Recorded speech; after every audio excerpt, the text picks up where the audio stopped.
नमस्कार दोस्तों, मैं हूँ कविता और कविता की कहानियों की दुनिया में आपका स्वागत है।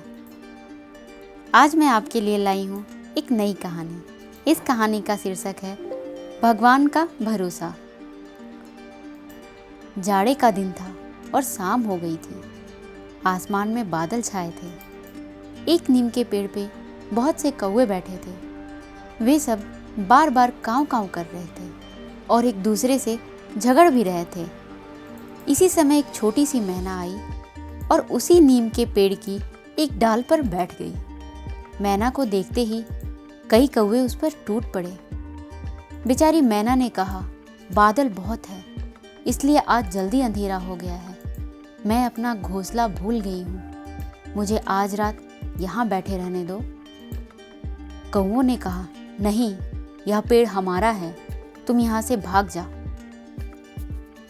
मैना बोली, पेड़ तो सब भगवान के हैं। इस सर्दी में यदि वर्षा हुई और ओले पड़े तो भगवान ही हम लोगों के प्राण बचा सकते हैं। मैं बहुत छोटी हूँ, तुम्हारी बहन हूँ, मुझ पर तुम लोग दया करो और मुझे भी यहाँ बैठने दो। कौवों ने कहा, हमें तेरी जैसी बहन नहीं चाहिए। तू बहुत भगवान का नाम लेती है, तो भगवान के भरोसे यहाँ से चली जा। तू नहीं जाएगी तो हम सब तुझे मारेंगे। कौवे तो झगड़ालू होते ही हैं। वे शाम को जब पेड़ पर बैठने लगते हैं तब आपस में झगड़ा किए बिना उनसे रहा नहीं जाता। वे एक दूसरे को मारते हैं और काँव काँव करके झगड़ते हैं। कौन कौवा किस टहनी पर रात को बैठेगा, यह कोई झटपट तय नहीं हो जाता। उन्हें बार बार लड़ाई करनी होती है। उनमें बार बार लड़ाई होती है। फिर किसी दूसरी चिड़िया को वे अपने पेड़ पे कैसे बैठने दे सकते हैं। आपस की लड़ाई छोड़कर वे मैना को मारने दौड़े।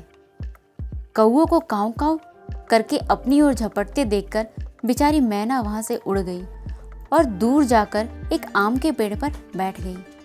रात को आंधी आई, बादल गरजे और बड़े बड़े ओले पड़ने लगे। कौवे काँव काँव करके चिल्लाए, इधर से उधर थोड़ा बहुत उड़े, परंतु ओले की मार से सब के सब घायल होकर जमीन पर गिर पड़े। बहुत से कौवे तो मर गए।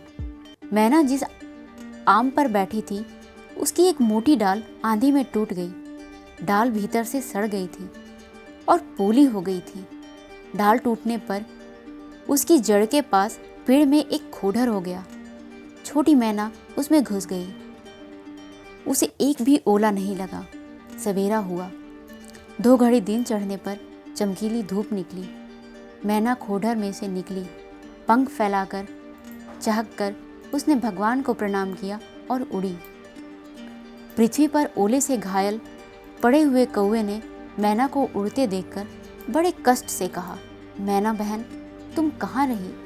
तुमको ओले की मार से किसने बचाया? मैना बोली, मैं आम के पेड़ पर अकेली बैठी थी और भगवान की प्रार्थना कर रही थी। दुख में पड़े हुए असहाय जीव को भगवान के सिवा और कौन बचा सकता है? लेकिन भगवान केवल ओलों से नहीं बचाते और केवल मैनों को ही नहीं बचाते। जो भी भगवान पर भरोसा करता है और भगवान को याद करता है, उसे भगवान सभी आपत्ति विपत्ति में सहायता देते हैं और उसकी रक्षा करते हैं। इस कहानी से हमें यही सीख मिलती है कि हमें सदैव भगवान पर भरोसा रखना चाहिए। जो भी होता है हमारी ज़िंदगी में वो अच्छे के लिए ही होता है। वो अच्छे के लिए ही होता है। इसलिए हमें हमेशा भगवान पे विश्वास बनाए रखना चाहिए। तो कैसी लगी आपको आज की मेरी ये कहानी, मुझे कमेंट करके ज़रूर बताइएगा। और अगर आपको मेरी कहानियाँ अच्छी लगती है तो मेरे चैनल को सब्सक्राइब कीजिए, मुझे प्रमोट कीजिए, मेरी कहानियों को लाइक कीजिए, अपने दोस्तों के साथ शेयर कीजिए। फिर से आऊँगी मैं आपके साथ एक नई कहानी लेके। धन्यवाद।